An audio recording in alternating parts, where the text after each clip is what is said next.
Trusting God is a decision, not a feeling. To trust God is to be in sync with God. To trust God is the ability to change your key in order to be in tune with God. You can't be out of sequence with God and expect yourself to operate in a chronological order, because God does not function in dysfunction.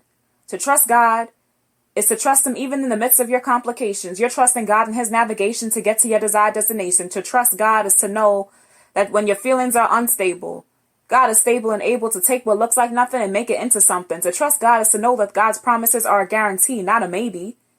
To trust God is to allow God to intervene even when it feels inconvenient. To trust God is to know that God can, but He will.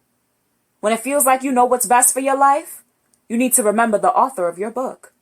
The reader cannot change or alter the narrative of a story that is already published and sold. The characters in a book cannot dictate the outcome of the events of their story, but the author can, and he does. To trust God is to accept God's yeses and nos and being okay with letting go even when there are parts of your story that you desire to know. To trust God is to step up when everyone around you is taking a step back because they believe that God is slacking His promise, when in actuality they're afraid to exchange their potential for His promise. To trust God is to not cancel Him, even when it feels like your flight is being delayed. To trust God is to answer His call, even when it feels like you're out of reach. To trust God is to read His messages and not leave Him unread. To trust God is to connect to His power source so your faith is never dead. To trust God is to know that He's in control of your future.